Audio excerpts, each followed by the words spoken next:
chapter 14. Ye are the children of the Lord your God. Ye shall not cut yourselves, nor make any baldness between your eyes for the dead.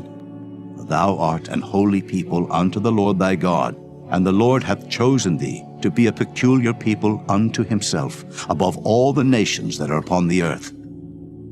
Thou shalt not eat any abominable thing.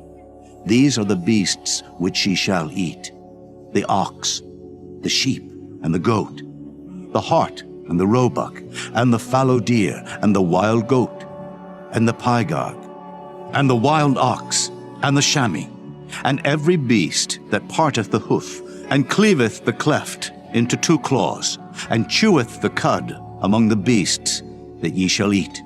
Nevertheless, these ye shall not eat of them that chew the cud, or of them that divide the cloven hoof, as the camel, and the hare, and the coney, for they chew the cud, but divide not the hoof. Therefore they are unclean unto you. And the swine, because it divideth the hoof, yet cheweth not the cud, it is unclean unto you. Ye shall not eat of their flesh, nor touch their dead carcass. These ye shall eat of all that are in the waters, all that have fins and scales shall ye eat. And whatsoever hath not fins and scales ye may not eat, it is unclean unto you. Of all clean birds ye shall eat, but these are they of which ye shall not eat: the eagle, and the ossifrage, and the osprey, and the glede, and the kite, and the vulture after his kind, and every raven after his kind, and the owl, and the nighthawk, and the cuckoo, and the hawk after his kind, the little owl, and the great owl, and the swan, and the pelican, and the gier eagle, and the cormorant, and the stork, and the heron after her kind, and the lapwing, and the bat, and every creeping thing that flieth is unclean unto you. They shall not be eaten. But of all clean fowls ye may eat. Ye shall not eat of anything that dieth of itself. Thou shalt give it unto the stranger that is in thy gates, that he may eat it. Or thou mayest sell it unto an alien, for thou art an holy people unto the Lord thy God. Thou shalt not see the kid in his mother's milk. Thou shalt truly tithe all the increase of thy seed that the field bringeth forth year by year.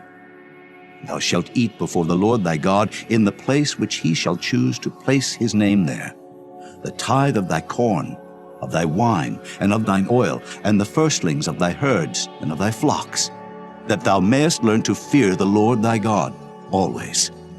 And if the way be too long for thee, so that thou art not able to carry it, or if the place be too far from thee, which the Lord thy God shall choose to set his name there, when the Lord thy God hath blessed thee, then shalt thou turn it into money, and bind up the money in thine hand, and shalt go unto the place which the Lord thy God shall choose.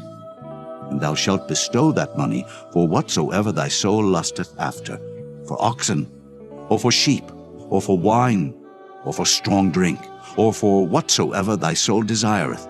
And thou shalt eat there before the Lord thy God, and thou shalt rejoice, thou and thine household. And the Levite that is within thy gates, thou shalt not forsake him, for he hath no part nor inheritance with thee. At the end of 3 years thou shalt bring forth all the tithe of thine increase the same year, and shalt lay it up within thy gates. And the Levite, because he hath no part nor inheritance with thee, and the stranger, and the fatherless, and the widow, which are within thy gates, shall come, and shall eat and be satisfied, that the Lord thy God may bless thee in all the work of thine hand, which thou doest.